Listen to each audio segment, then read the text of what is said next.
The people who follow Nabi Muhammad alayhi salatu wasalam have been given a mission in the Quran. What is that mission? And if you fulfill that mission, you become the best of all people. Ba'da'uzu billahi minash shaitanir rajim.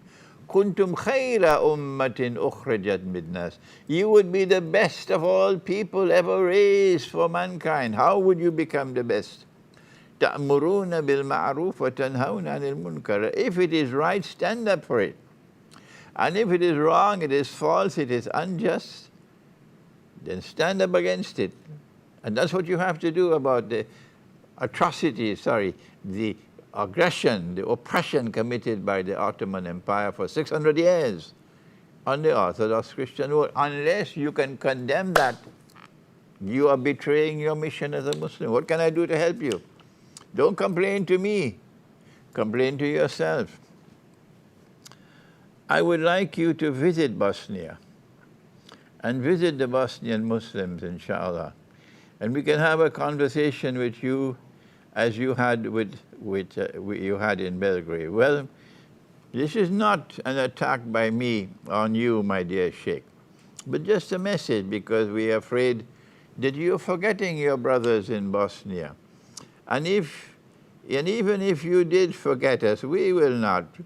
We will forgive you about that, because we know that Allah will not forget His true worshippers, and Allah will not forget us. With love and affection from your Bosnian brother, to our dear Sheikh Imran Hussein. May Allah give you health to deliver us your lectures. May Allah bless you and bless your noble work. Well, my invitation to you is not far to drive over from Sarajevo, from other cities in Bosnia, to drive over to Thessaloniki. I can extend my stay in Thessaloniki. There's a very big hotel, and the manager, the owner of the hotel has contacted me. He wants us to stay in that hotel. So I can extend my stay in Thessaloniki. And you can drive over and come and meet me in Thessaloniki, and we can talk. And we can exchange views, and I can teach you, inshallah. So I'm looking forward. We'll make an announcement about the date for my arrival in Greece, inshallah. This is from my beloved brother. I'm going to mention his name because he's a scholar of Islam. He's a very famous scholar now, Yusuf Hindi. And I met with Yusuf Hindi I met him in Tehran, I met him in Paris, I don't know where else I've met with him. And we have great love for each other, Yusuf Hindi and myself. And he says, Salamu alaikum, my dear Sheikh. I asked him for his analysis about the conversion of Hagia Sophia for the second time to a masjid. And here's what he has to say. There are several levels of analysis, and I will limit myself to a geopolitical analysis. I think that Erdogan is the actor of a story that is beyond him, and he does not understand. The reopening of Hagia Sophia as a masjid for Erdogan is a symbolic act intended to erase the recent humiliations inflicted on him by the Russians following his failure in Syria. Yes, Erdogan was the major actor. The Saudis were second, the CIA was second, the Mossad was second, the Qatar was second, and all. But Erdogan was actor number one in the bogus jihad in Syria to transform Syria into another Libya. So Yusuf Hindi is correct. He failed in Syria because Russia defeated him. He failed at Idlib. I wrote a long article on the subject a few months ago, and the title is Erdogan face à son destiny. It's French. Erdogan face à son destiny.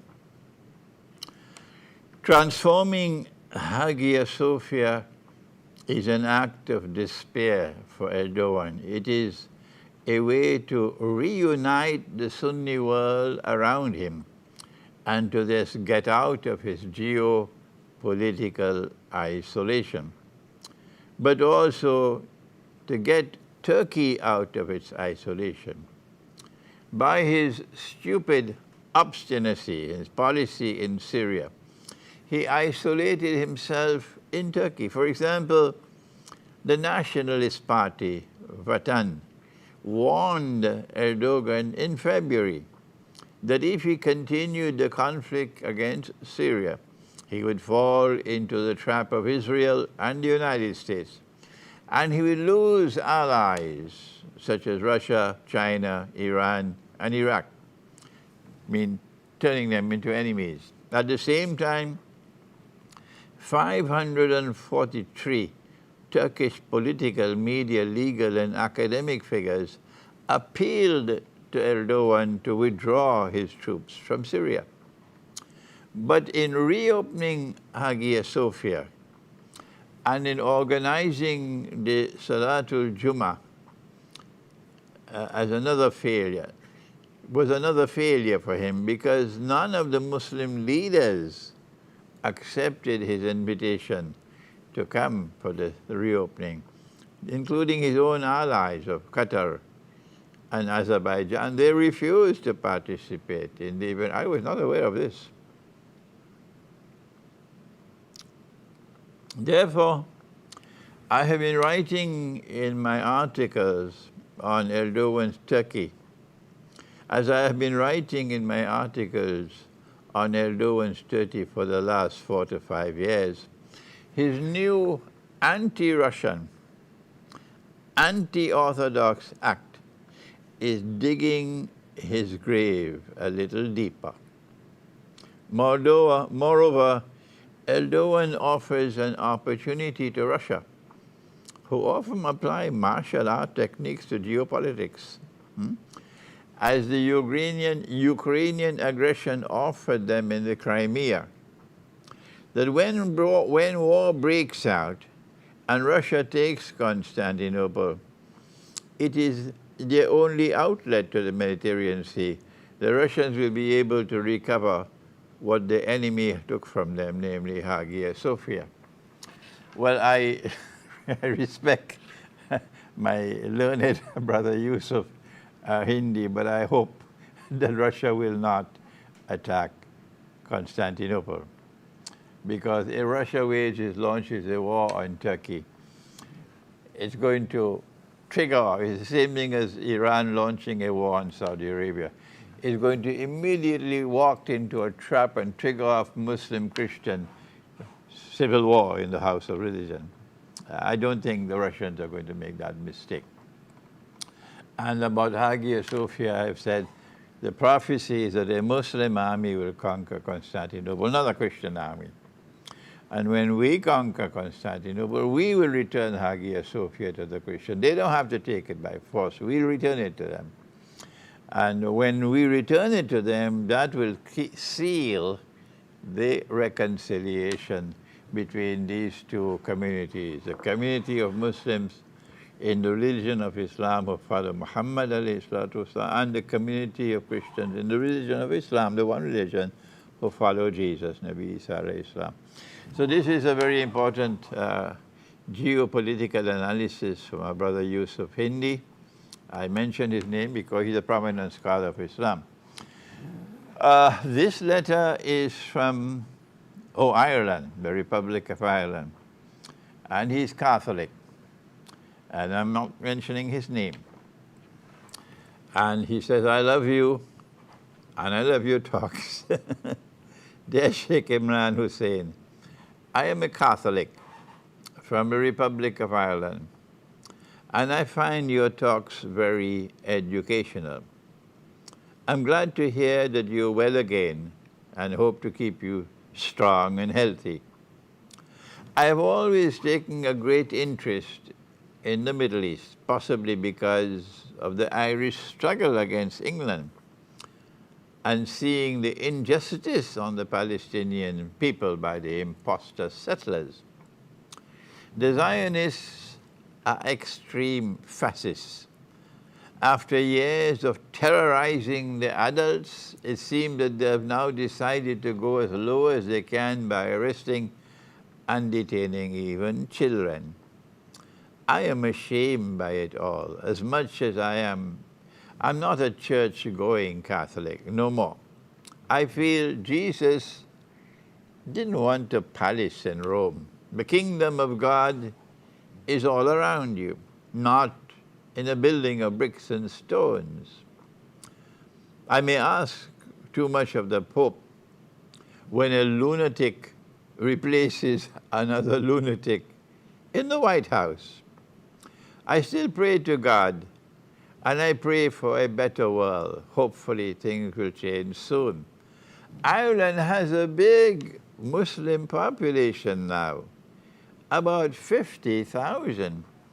And it's brilliant to see. Of course, I say peace be upon you in Arabic, assalamu alaikum, when I pass my new brothers and sisters. It always brings a smile and a blessing in return. I've taken enough of your time, so I await your YouTube talks. Stay well, and thank you. This is our brother, Catholic brother from Ireland. The next letter is from Greece, from an Orthodox Christian. I'm not going to mention his name, and I ask his permission to read out his letter. Congratulations, he says to me, for the light which you bring on so many issues that both Muslims and Christians are not aware about. I am a Greek Orthodox Christian from Cyprus, and now I've managed to see the difference between Ottoman Islam and real Islam. I was watching your latest videos about Hagia Sophia and about the planned war that is going to follow, which is the conquest of Constantinople. I'm amazed on how prophecies from both religions about the coming events coincide. The same thing I found when I went to Moscow. I had dialogue in Moscow at the State University of Moscow, and I had a prominent Christian eschatologist sitting next to me. And I was fascinated by the commonality there was between our two eschatology. I understand that NATO is pushing things in one direction, and we know who are the NATO members. But what about Christian Greece? Who is the one that is being constantly bullied and provoked by Ottomans and their allies? She's also a member of NATO. She also has good relations with Russia and the United States, but it seems that all this support is only words. The West is not actually supporting Greece. It's only words. Greece and Cyprus are always left unhelped, but they have strong faith in their God. I would appreciate if I could have some comments of you, sir, about Greece and the relations with NATO. And he continues in another email, hello, sir, and thank you for your prompt reply. Of course, you can read my email, and I really look forward to your important comments. Greece, Cyprus, like many other countries, including both Christian and Arabic countries, have suffered a lot under the Ottomans. And they have bitter memories with all of the atrocities and genocides and humiliation they are suffering till today.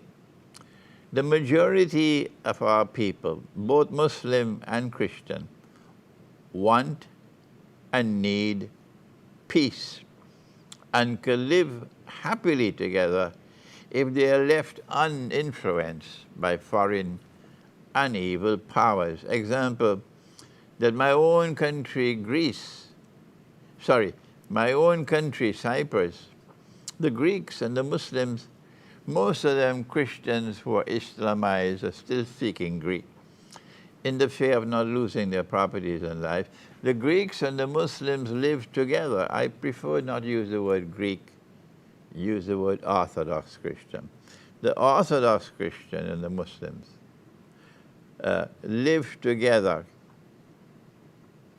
and even shared the same religious events like weddings and holy days, and respected each other. But their crime was that they asked to take their fate in their own hands, and they tried to send away British occupiers and reunite with the motherland.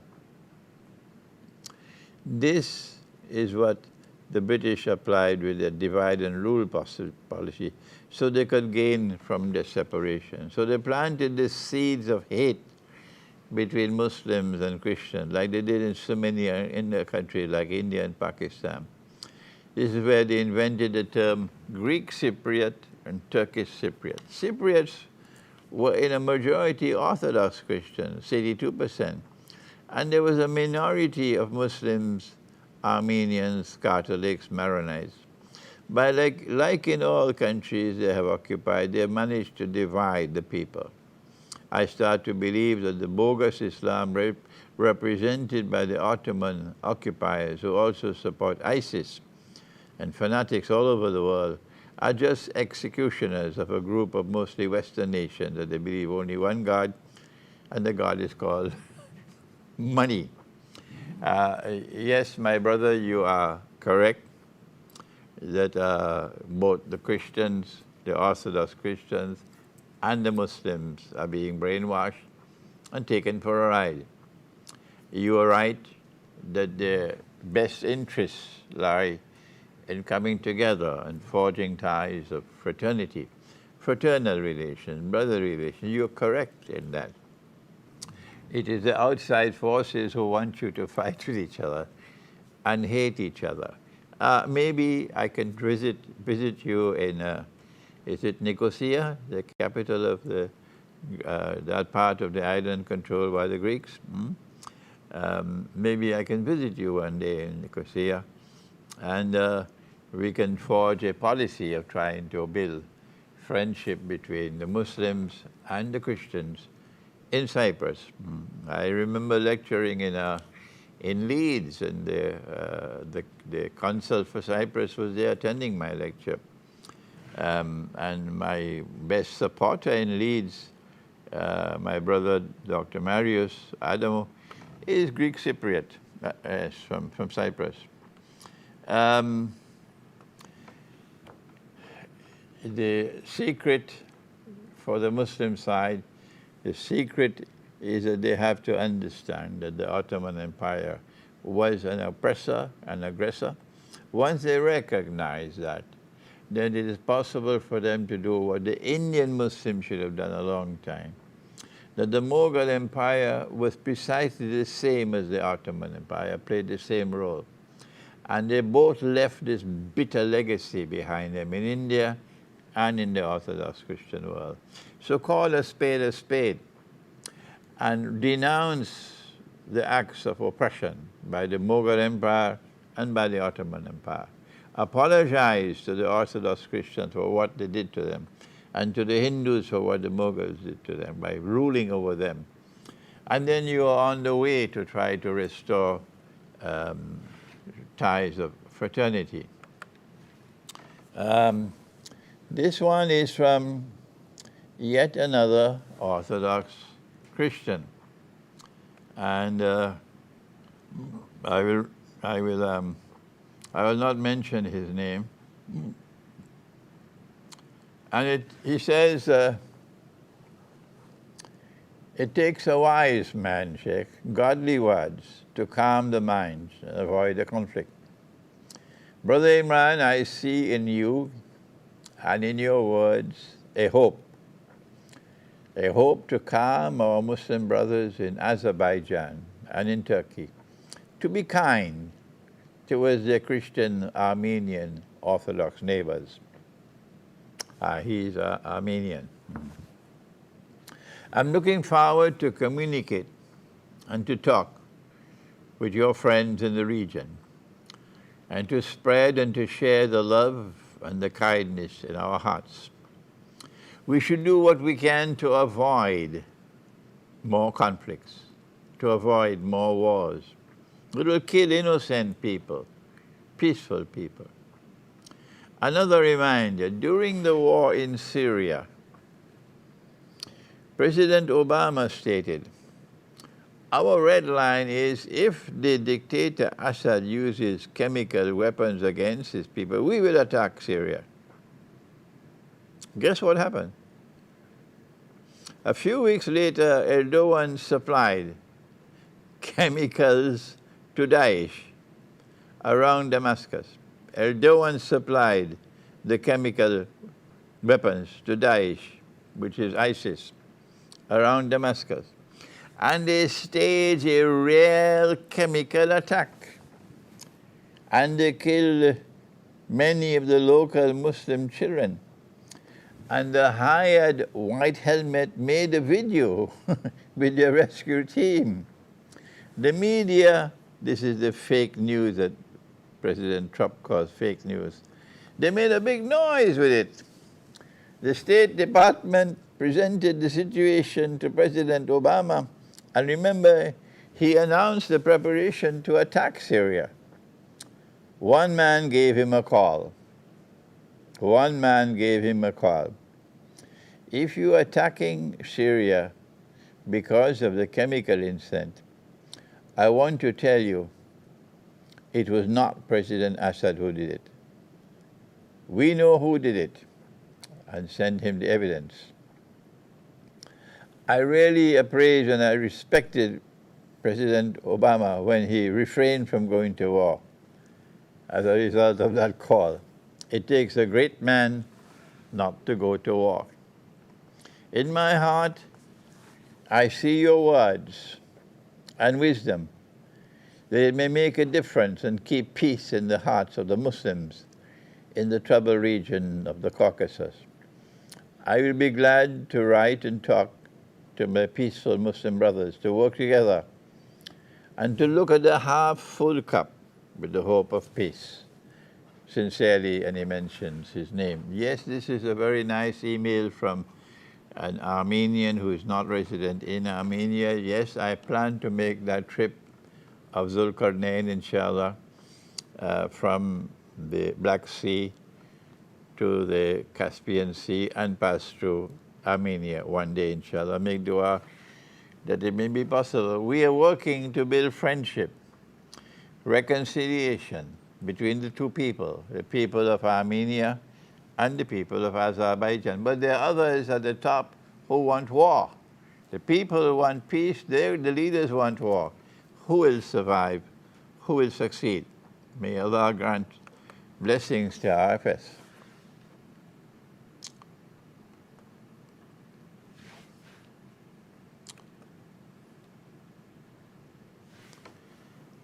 This one is from, where is he from? I think he's also Armenian,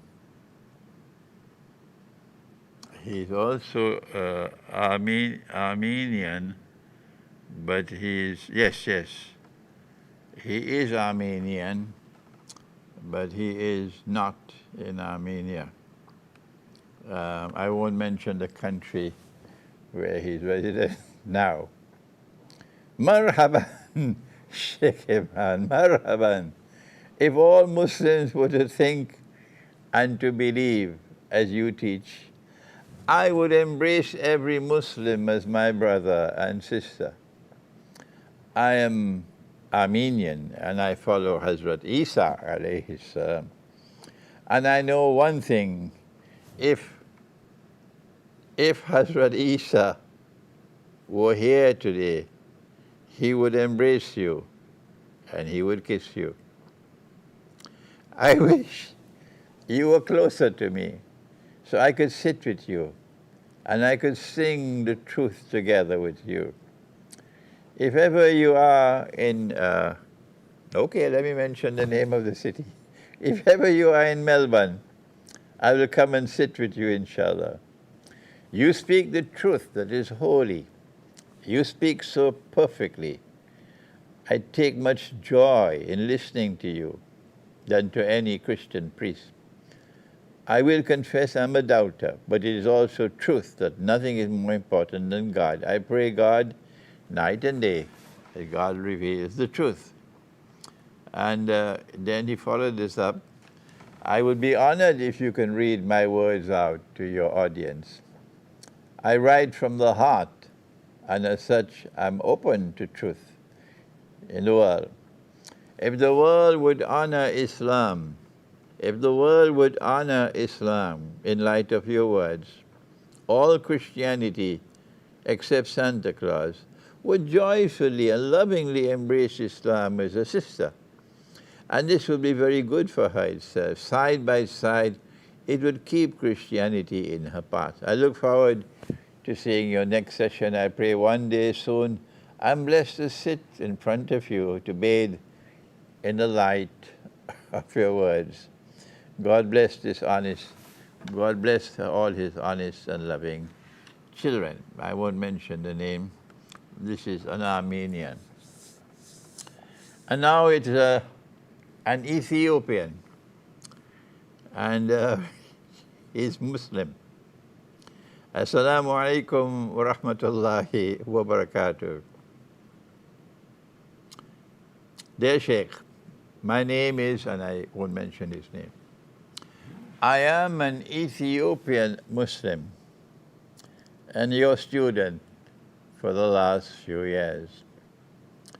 I want to ask you, what do you think of the relationship of Muslims and Ethiopian Orthodox Christians in Akhir Zaman?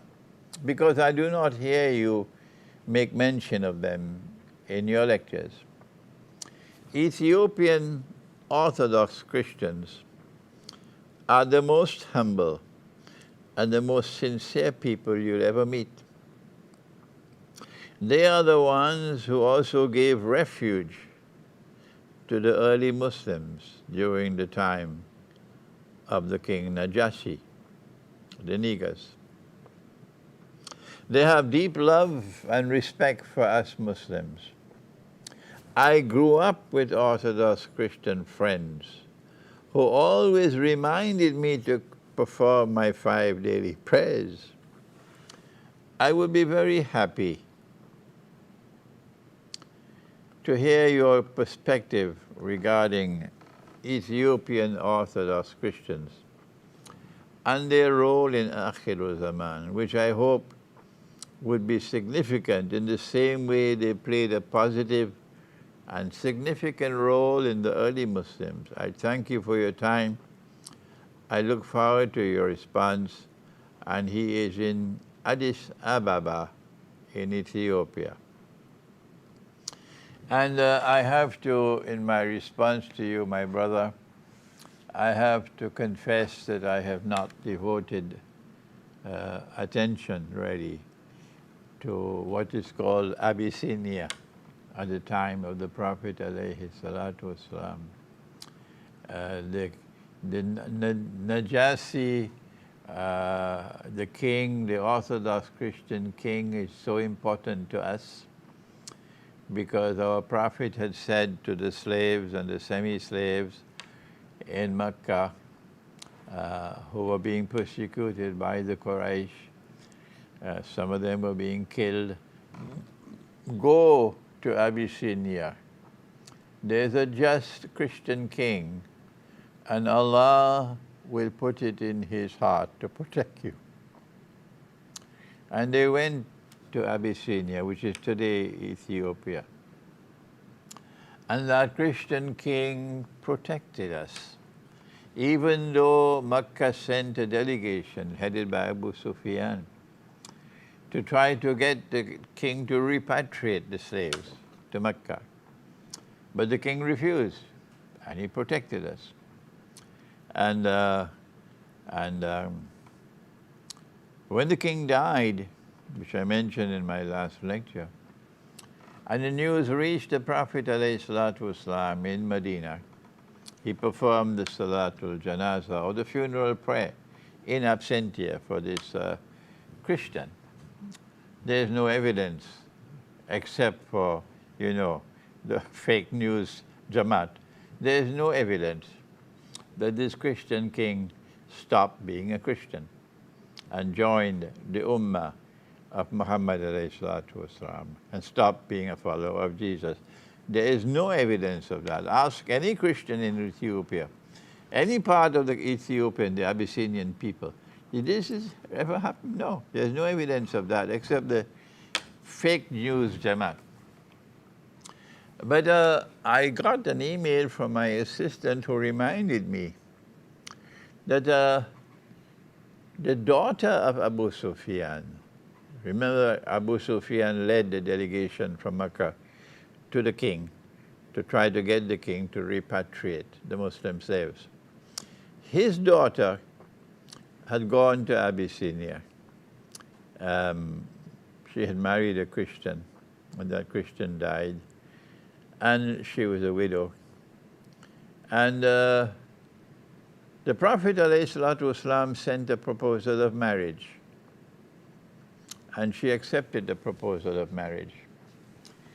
And the Christian king acted for this nikah or marriage ceremony took place without the two people being together at the same place at the same time. It's called a marriage by proxy.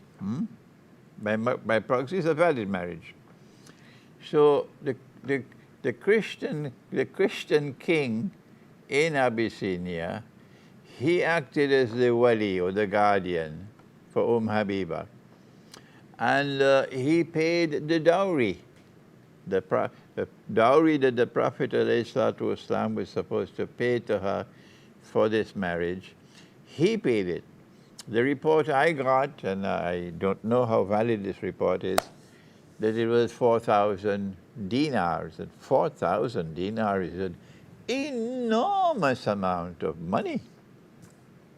But 4,000 dinars were equivalent to 4,000 dirhams. That is, 1 dinar equivalent to 10 dirhams. Today 1 dinar must be equivalent to about 80 dirhams. That's how they have corrupted the value of silver. So he paid the dowry, and then she traveled to Medina, Habiba, to be the wife of the Prophet ﷺ. This is the role of the Najasi. And it is about these Christians that the Quran was speaking in Surah Al-Ma'idah, when Allah says that you'll most certainly find those who will be closest in love and affection for you. For you meaning the people who follow Muhammad alayhi salatu wasalam. I don't want to use the word Muslim because those who follow Jesus are also Muslims, those who follow Moses are also Muslims, those who follow Abraham are still Muslims, all Muslims. I'm talking about those who follow Nabi Muhammad alayhi salatu. The Quran says that you will find those who are closest in love and affection for you to be a people who declare we are Nasara. We are Nasara. And but the Quran says about the Nasara that the Nasara are people who worship Jesus as the Son of God. The Quran says about the same Nasara that they declare that Jesus is the Son of God.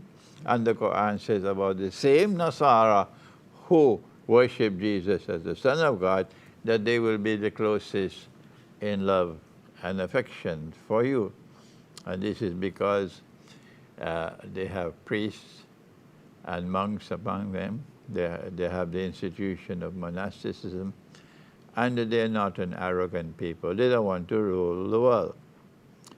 And these were the Christians at that time who were closest in love and affection to us. And they had not left the Ummah or the community which follows Jesus. They had still remained as a community that is following Jesus when the slaves arrived, the Muslim slaves, and they protected us. And it'll be the same Christians who still worship Jesus, the same Christians who still declare Jesus is the Son of God, the same Christians the first time, the same Christians the next time who now will become again for the second time closest in love and affection for us. There are some, I have to turn to some critics now. It's painful for me to do so because they would listen and listen and listen. It goes through one ear, it come out of the other. It's like schoolboys. No, no, no, a Christian people who will be closest in love and affection to Muslims cannot be a Christian people who have the Trinity and who worship Jesus, the Son of God. No, it's not possible. But yet, this is what happened in Abyssinia. This is precisely what happened in... So go back to school, please. Yes, I agree with you, my brother, that we have to make an effort now in Ethiopia. Remember that there will be powerful forces at work to try to bring hatred and conflict between us, as they have done in the Balkans. The biggest U.S. military base in the world today is in Kosovo. That's how much success they've achieved in the Balkans. So they will always struggle to build hatred between us. And so now I'm happy for your email that we should be concentrating our effort in Ethiopia. Since it happened once before in Ethiopia, it can happen another time in Ethiopia, in Abyssinia. And I'm happy that you mentioned this. So wherever you are in Africa, wherever you are close to Ethiopia, and you're a Muslim, you must try to do what I'm doing, to reach out to your Orthodox Christian brothers, to try to build relations of friendship and fraternity. Now then, that was Ethiopia. And who is this?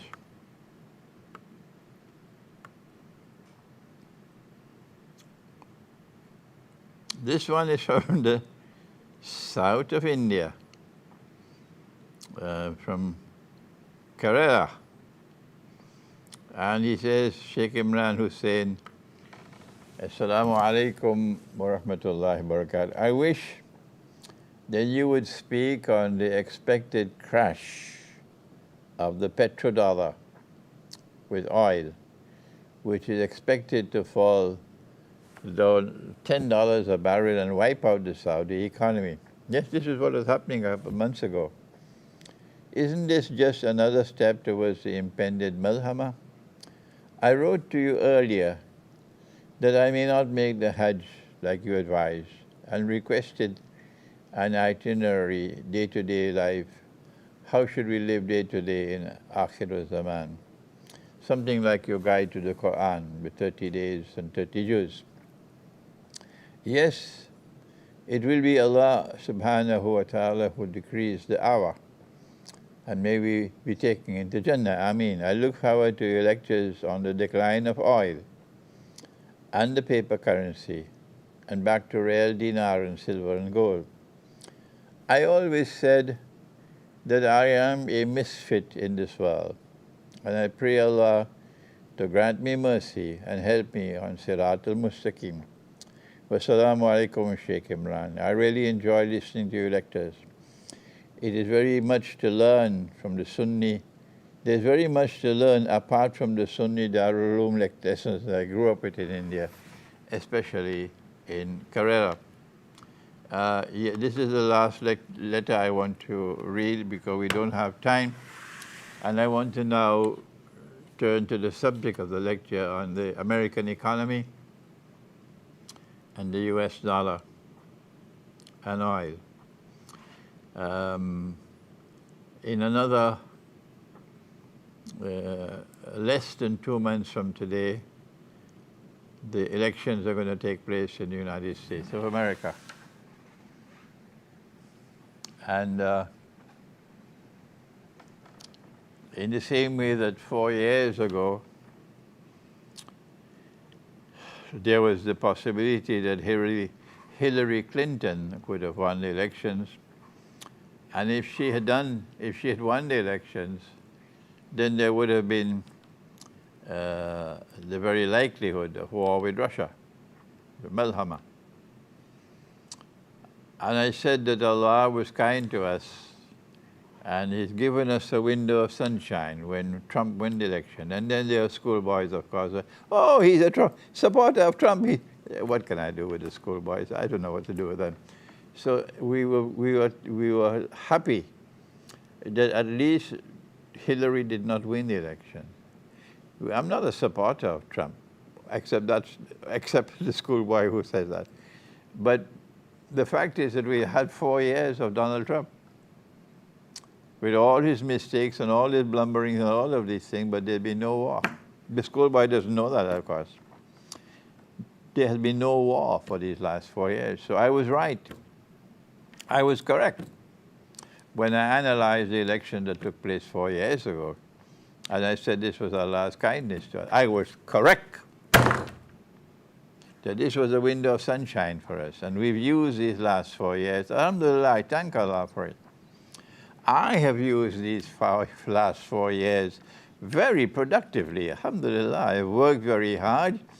And the message has reached large numbers of people in explaining the Quran to them. If I didn't get these 4 years, we would not have been able to do this work.